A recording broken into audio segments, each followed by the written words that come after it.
नमस्कार दोस्तों, remedial astrology में आपका स्वागत है। आज की इस वीडियो में जो है हम सूर्य के ऊपर बात करेंगे कि सूर्य का कुंडली में क्या महत्व है और ज्योतिष में सूर्य क्या इंपॉर्टेंस रखता है, इसके बारे में हम आज जानेंगे।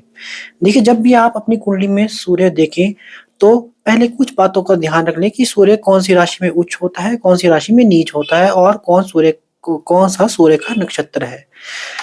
तो जो सूर्य की सब राशि है, जिसमें सूर्य बहुत कंफर्टेबल फील करता है, वो सूर्य की सिंह राशि है। सिंह राशि सूर्य की सब राशि है। और जो सूर्य की उच्च राशि है, जो सूर्य की मूल त्रिकोण राशि है, वो सूर्य की मेष राशि है। मेष राशि में अगर सूर्य 10 डिग्री तक का हो, अगर सूर्य 10 डिग्री का हो मेष राशि में, तो वो परम उच्च का जो है वो बहुत अच्छा फल देता है। और जब सूर्य नीच का तुला राशि में हो और 10 डिग्री का हो, तो वो नीच का फल देता है। तुला राशि में 10 डिग्री का हो, उसका उसके बाद जो है हम ये देखते हैं कि सूर्य की पोजिशनल स्ट्रेंथ कौन सी है, यानी कि सूर्य जो है कुंडली के किस भाव में सबसे ज्यादा कंफर्टेबल फील करता है। सूर्य का कुंडली में कौन सा भाव सूर्य का घर है। तो जो सूर्य की जो पोजिशनल स्ट्रेंथ है, वो जो है, जो 10वां घर है, वो सूर्य की पोजिशनल स्ट्रेंथ है। इसमें इस घर में सूर्य बहुत ही कंफर्टेबल अपने आप को फील करता है। अच्छा, इसके बाद हम जानेंगे कि ज्योतिष में सूर्य को कौन सी दिशा दी गई है। तो सूर्य को जो है वो ईस्ट डायरेक्शन दी गई है, पूर्व दिशा दी गई है सूर्य को। और जो नक्षत्र है वो सूर्य के कौन कौन से हैं। सूर्य जो है वो 3 नक्षत्र को रिप्रेजेंट करता है, वो है कृतिका, उत्तर फाल्गुनी और उत्तर आषाढ़ा। इन 3 नक्षत्रों में सूर्य बहुत ही अच्छे रिजल्ट देता है आपको। और सूर्य की कौन सी धातु है। सूर्य की जो है वो है 2 धातुएं हैं। देखिए, अगर किसी को भी सूर्य का कोई दोष होता है या सूर्य अगर आपकी राशि में, आपकी कुंडली में कमजोर होता है, तो जो सूर्य का रत्न है, जिसे माणिक कहते हैं, वो 2 ही धातुओं में पड़ सकता है, एक तो तांबे में और दूसरा सोने में। ठीक है, अब हम ये देखेंगे कि सूर्य हमारी कुंडली में क्या दिखाता है। तो सबसे पहले जो सूर्य है वो हमारी कुंडली में हमारी सोल का सिग्निफिकेटर है। जो हमारी सोल की, जो हमारी आत्मा की जर्नी है, वो हमें सूर्य से पता चलती है। दूसरा जो है, सूर्य हमारे कुंडली में हमारे पिता का विचार, कि हमारे फादर के साथ कैसे संबंध रहेंगे। जो सूर्य है वो पिता को रिप्रेजेंट करता है हमारी कुंडली में। उसके बाद सूर्य जो है हमारी कुंडली में ईगो की, एक व्यक्ति कितना ईगोइस्टिक होगा, ईगो का कितना लेवल होगा उसमें, वो भी सूर्य से देखा जाता है। फिर जो गवर्नमेंट जॉब्स का जो विचार है, सरकारी नौकरी का, वो भी सूर्य से ही किया जाता है। अगर व्यक्ति की कुंडली में सूर्य अच्छा है तो व्यक्ति को जीवन में काफी अच्छे पद की या काफी अच्छे जिसको बोलती पोस्ट की मिलने की संभावना रहती है। उसके बाद जो है, जो सूर्य है वो हमारे इस सोलर सिस्टम में लाइफ का सिग्निफिकेटर भी है। तो अर्थ पे जो है वो जो लाइफ का सिग्निफिकेटर है, उसे वो सूर्य से ही देखा जाता है। और सूर्य से अथॉरिटी का विचार किया जाता है, लीडरशिप क्वालिटी का विचार विचार किया जाता है। जो राजनीतिक कैरियर है व्यक्ति का, वो भी सूर्य से ही देखा जाता है। व्यक्ति का क्या मान सम्मान होगा सोसाइटी में, कितना यश होगा, वो भी सूर्य से देखा जाता है। तो ये तो सारे सूर्य के जो हैं एक ट्रेड्स आगे, कि अगर मान लीजिए आपकी कुंडली में सूर्य अच्छी स्थिति में है, तो व्यक्ति क्या क्या अपने जीवन में जो है वो पा सकता है। अगर मान लीजिए कुंडली में सूर्य बहुत अच्छा है, तो बहुत बार देखा गया है जो काफी अच्छी पोस्ट पे जो है व्यक्ति हैं, जो काफी हाई रैंकिंग्स पे हैं, तो उनका सूर्य काफी अच्छा देखा गया है। अगर व्यक्ति अगर सूर्य का संबंध मंगल के साथ बन जाए, मान लीजिए सूर्य और मंगल एक साथ बैठे हैं, तो व्यक्ति जो है वो अपना काम बहुत अच्छी तरह से करता है, वो बहुत अच्छा जो है चीजों को बहुत अच्छी तरह से मैनेज करता है। उसके बाद अगर मान लीजिए सूर्य और बृहस्पति जो है, जुपिटर जो है, एक साथ किसी भी घर में बैठ जाएं, तो जो व्यक्ति का जो है नॉलेज का जो लेवल है वो बहुत अच्छा होता है। और उसका जो है, जो जिसको बोलते हैं यश मान सम्मान, जो नॉलेज से रिलेटेड जो उसकी जो है एक कीर्ति है, वो पूरी दिशाओं में फैलती है। कि ऐसा देखा जाता है कि उस व्यक्ति को बहुत ही रिनाउंड पर्सनैलिटी माना जाता है, कि वो बहुत ही नॉलेजेबल वाला व्यक्ति, ऐसा देखा जाता है कि वो व्यक्ति बहुत ही ज्यादा नॉलेजेबल है। ठीक है, अगर मान लीजिए सूर्य आपकी कुंडली में नीच का है और किसी अच्छे ग्रह के साथ बैठा नहीं है, मान लीजिए सूर्य जो है शनि के साथ बैठ गया है एक ही घर में, और आपने ये जरूर चेक करना है कि जो अगर मान लीजिए दो प्लैनेट्स एक साथ एक ही घर में बैठ गए हैं तो आपने डिग्रीज जरूर देखनी है। तो डिग्रीज में जो है मान लीजिए 4 डिग्री का जो है डिफरेंस है।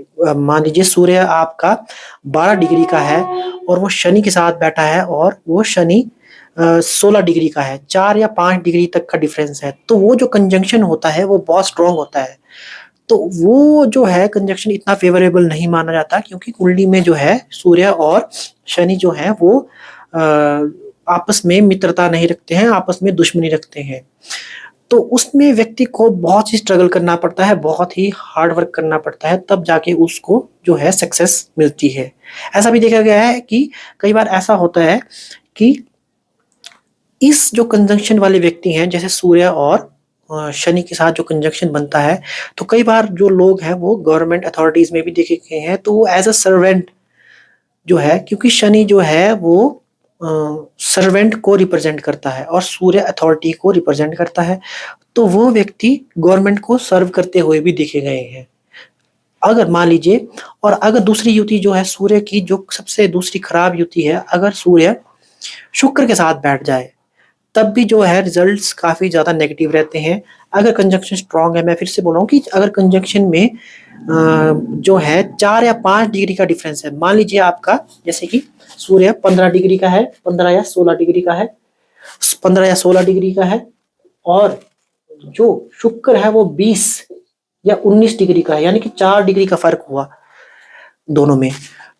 तो वो कंजंक्शन यानी कि वो जैसे वो जो दो ग्रह हैं एक घर में, वो जैसे पास पास होंगे एक ही कमरे में, एक ही, जैसे मान लीजिए इस घर में अगर सूर्य और शुक्र की जो है युति बन रही है, कंजंक्शन बन रही है, और सूर्य आपका जो है 16 डिग्री का है और जो है आपका शुक्र जो है वो 20 डिग्री का है, तो ये कंजंक्शन काफी स्ट्रांग माना जाता है।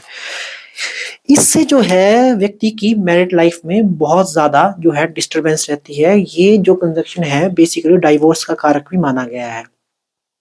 ठीक है, तो होता क्या है कि सूर्य जो है वो अथॉरिटी है, वो हमेशा ऐसा चाहता है कि वो ये सोचता है, जो अगर मान लीजिए कुंडली में सूर्य काफी अच्छा है और शुक्र के साथ बैठ गया है, तो वो ओवर पावर्ड करने की कोशिश करता है दूसरे व्यक्ति को। ठीक है, और उसमें जो रिलेशनशिप में है वो ईगो बहुत ज्यादा हो जाता है, तो ईगो के कारण बहुत ज्यादा कोई भी छोटी मोटी बात एकदम से चुप जाती है, और उसके कारण बहुत ज्यादा फ्रिक्शन आ जाती है रिलेशनशिप में। तो ज्यादातर कुंडली में जो है डाइवोर्स के कारण देखे गए हैं वो इसी जो है कंजक्शन के कारण देखे गए हैं। बट मान लीजिए अगर आपका सूर्य जो है 8 या 9 डिग्री का है या 10 डिग्री का है, और शुक्र आपका 22 या 23 डिग्री का है, तो डिग्रीज काफी अपार्ट होगी, तो वो कंजक्शन इतना स्ट्रांग नहीं माना जाएगा। इसके बाद जो है कि सूर्य अगर मान लीजिए कुंडली में वीक है तो क्या ट्रेट्स रहेंगे। अगर मान लीजिए कुंडली में वीक है तो जो हेल्थ के ऊपर है वो बहुत ही ज्यादा जो है इम्पैक्ट पड़ता है, जैसे कि वीक बोन्स होती है, व्यक्ति की हड्डियां जो है वो काफी कमजोर होती हैं, और व्यक्ति को लाइफ में कोई ना कोई हड्डियों से रिलेटेड कोई ना कोई चोट जरूर मिलती है। उसके बाद व्यक्ति की जो आई साइट्स है वो भी जो है वो कई बार वीक देखी जाती है, व्यक्ति को चश्मा लगा होता है। उसके बाद जो व्यक्ति है वो काफी ज्यादा जो है वो इतना हाईली एनर्जाइज वो एनर्जेटिक फील नहीं करता है, लो एनर्जी होती है, और ऐसा भी देखा जाता है कि वो एनीमिक हो, खून का इतना जो है शरीर में खून ना बनना, वीक डाइजेशन रहना, फिर वीक पल्स रेट रहना, वीक हार्ट जो है वो भी यही दिखाता है कि अगर आपकी जो है कुंडली में अगर सूर्य वीक है या किसी जो है शत्रु राशि में बैठा है, शत्रु ग्रह के साथ बैठा है, तो काफी ज्यादा ये इम्पैक्ट व्यक्ति की कुंडली में देखे जाते हैं। तो ये तो आके सूर्य के वीक्स और स्ट्रॉन्ग ट्रेड्स। अब देखिए मान लीजिए आपको आपकी कुंडली में सूर्य जो है वो कमजोर स्थिति में है। ठीक है, मान लीजिए आपकी कुंडली में जो है शुक्र जो सूर्य है वो पहला, दूसरा, चौथा, 10वां, 11वां, तीसरा, 5वां और 7वां, मैं फिर से नंबर काउंट कर रहा हूँ, पहले घर में और दूसरे घर में, चौथे घर में, 10वें घर में, 11वें घर में, तीसरे घर में और 5वें घर में और 7वें घर में कमजोर का बैठ गया है। देखिए राशि किसी भी घर में कोई सी भी आ सकती है, तो उसके लिए आपके पास क्या उपाय है। और मान लीजिए अगर सूर्य आपकी कुंडली में 6वें घर में और 8वें घर में और 12वें घर में बैठ गया है, तो उसके लिए क्या उपाय है। देखिए इन 3 घर को छोड़ के सूर्य किसी भी घर में बैठ गया है और वो कमजोर का है, तो उसके लिए व्यक्ति को जो है वो गायत्री मंत्र का जो है पाठ करना चाहिए। देखिए जो गायत्री मंत्र है वो हमारे यूनिवर्स में जो है सबसे पावरफुल मंत्र है, और गायत्री मंत्र से ही हमारे जो है इस यूनिवर्स की जो है जिसको बोलते हैं क्रिएशन, इस यूनिवर्स की क्रिएशन जो ब्रह्मा जी ने की थी वो गायत्री मंत्र की हेल्प से ही की थी, गायत्री मंत्र के थ्रू ही की जो है वो की थी। और इसीलिए इस मंत्र को वेदों का मंत्र भी कहा जाता है, वेदों की संरचना भी कहते हैं कि गायत्री मंत्र से ही हुई है। तो जो गायत्री मंत्र है वो बहुत पावरफुल मंत्र है। अब देखिए इसका क्या रिलेशन बनता है। देखिए गायत्री मंत्र से कहते हैं कि हमारी सृष्टि की संरचना हुई, और सूर्य जो है लाइफ का सिग्निफिकेटर है अर्थ के ऊपर। तो मान लीजिए अगर और कुंडली में भी जो आपकी जो है जो लाइफ का आपकी सोल का जो है सिग्निफिकेटर वो है वो सूर्य है। तो मान लीजिए आपकी कुंडली में सूर्य की स्थिति ठीक नहीं है, तो आपको जो है वो एक तो सूर्य को जो है जल या अर्घ तो देना ही है, वो भी बताऊंगा मैं किस तरह से देना है। साथ में आपको गायत्री मंत्र का जप रोज करना ही है, जिससे अगर आप गायत्री मंत्र का जप रोज करते हैं, तो मैं आपको बता रहा हूँ इस मंत्र पे बाहर फॉरेन में भी बहुत रिसर्च हो चुकी है। ये मंत्र इतना पावरफुल है कि आप नियमित रूप से इस मंत्र को प्रैक्टिस करते हैं, बट ऐसे नहीं कि हर जगह कहीं भी जा रहे हैं तो गायत्री मंत्र पढ़ना शुरू कर दिया, एक नित्य नियम के अनुसार, तो आपकी कुंडली में जो है सूर्य काफी आपको अच्छे रिजल्ट देगा। और अगर आप जो है सूर्य को जल अर्पित करते हैं, जल अर्पित करने का एक जो है समय बताता हूं कि शुक्ल पक्ष की जो है 7वीं तिथि को, शुक्ल पक्ष की 7वीं तिथि को जो है आपने जब सूर्य उदय होगा तो सूर्य उदय की प्रथम होरा को आपने जो है सूर्य को जल देना है। पर ध्यान रहे उस दिन शनिवार नहीं होना चाहिए। अगर मान लीजिए शनिवार है तो आप नेक्स्ट मंथ से उसको स्टार्ट कर सकते हैं। शुक्ल पक्ष की 7वीं तिथि को आप जो है सुबह की 7वीं तिथि की पहली होरा को जब सूर्य उदय होगा, यानी कि आप सूर्य उदय देख लेना है, आपने सूर्य उदय के पहले घंटे में आपने वो सूर्य को जल जो है देना शुरू करना है। ये तो हो गया आपके लिए सूर्य का उपाय। जो जिन व्यक्ति का सूर्य जो है पहले, दूसरे, तीसरे, चौथे, 5वें, 7वें, 9वें, 10वें, 11वें घर में कमजोर है। अब अगर मान लीजिए सूर्य आपकी कुंडली में जो है 6वें, 8वें और 12वें त्रिक भाव में स्थित है, तो क्या जो है देखिए इन भाव में सूर्य अगर कोई भी ग्रह स्थित हो तो वो अच्छा नहीं माना जाता। तो अगर मान लीजिए सूर्य यहाँ पर अपनी राशि में भी बैठ जाए तो कहीं ना कहीं वो नेगेटिव रिजल्ट जरूर देने में सक्षम होता है। तो इसके लिए क्या किया जाए। देखिए इसके लिए आपको जो है वो आप जो हर सोमवार को और वैसे तो सोमवार को और रविवार को जो है शिव के मंदिर जाके जो है जल अर्पण कर सकते हैं। तांबे के लोटे में सिर्फ जो है जल का जो है विसर्जन शिवलिंग के ऊपर कर सकते हैं। पर ध्यान रहे कि उस पे आपको दूध लस्सी नहीं डालनी है। अगर इन घर पे बैठा हो, दूध लस्सी क्यों नहीं डालनी है इसके पीछे में मैं आपको ये रीजन बताता हूँ कि कहते हैं कि जब आप शिवलिंग के ऊपर जल अर्पित करते हैं तो जो आपका जो पूर्व जन्मों का जो है जो पूर्व जन्मों के जो आपने पिछले कर्म किए होते हैं, जो बुरे कर्म किए होते हैं वो सारे कट जाते हैं। तो उससे क्या होगा, और जो शिवलिंग है, जो शिव भगवान है, उनको एज अ डिस्ट्रॉयर भी कहा गया है वेदास में। तो क्या करते हैं कि अगर आप शिवलिंग के ऊपर जल अर्पित करते हैं, तो इससे जो होते हैं आपके जो बुरे कर्म है, जो नेगेटिविटी है, वो पिछले कई सालों के, कई जन्मों के, वो सब जो है वो कटने शुरू हो जाते हैं। ठीक है। और उसके बाद देखिए, ये तो हो गया आपका जो 6वें, 8वें और 12वें घर के लिए। ठीक है। ये आप उपाय जरूर करें। अगर यहाँ पर आपका सूर्य बैठा है, साथ में आप सूर्य को आपने जल तो देना ही है। ठीक है।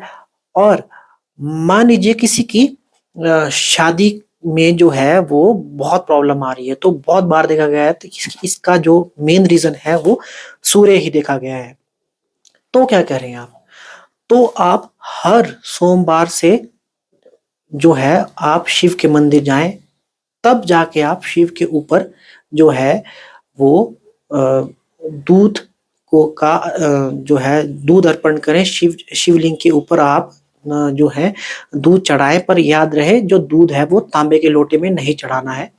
अच्छा, दूध चढ़ाने से क्या होता है कि जब आप शिवलिंग के ऊपर जब दूध डालते हैं, तो जो है वो एक लाइफ की प्रॉस्पेरिटी का जो है एक जो है रीजन बनता है कि जो जब आप भी शिवलिंग के ऊपर दूध जब जो चढ़ाया जाता है, तो वो जो है लाइफ की बिगिनिंग जो है, लाइफ की प्रॉस्पेरिटी जो है, तो वो उससे रिलेट करके देखा जाता है। साथ में आप जिसकी वैवाहिक जीवन में काफी ज्यादा सूर्य और शुक्र की युति के कारण होने से काफी दिक्कत आ रही है, तो वो गायत्री मंत्र का जाप जरूर करें।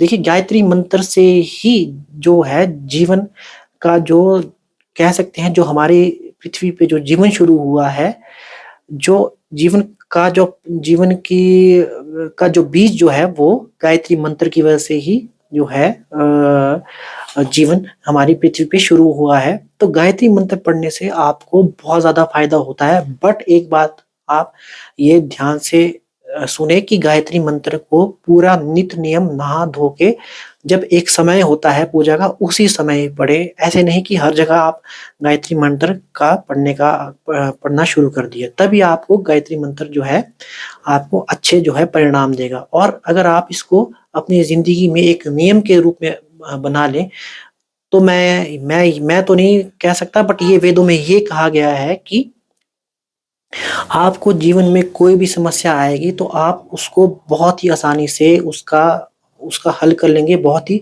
आराम से उसका सामना कर लेंगे। आपका कुछ नहीं बिगड़ेगा और जीवन में बहुत खुशहाली और हर जगह जो है प्रॉस्पेरिटी बनी रहेगी। तो ये था मेरा सूर्य को लेके एनालिसिस। आई होप आपको मेरा वीडियो इन्फॉर्मेटिव और अच्छा लगा हो। तो प्लीज़ मेरा चैनल सब्सक्राइब और लाइक मेरा वीडियो ज़रूर करें और इसको शेयर ज़रूर करें। Thank you.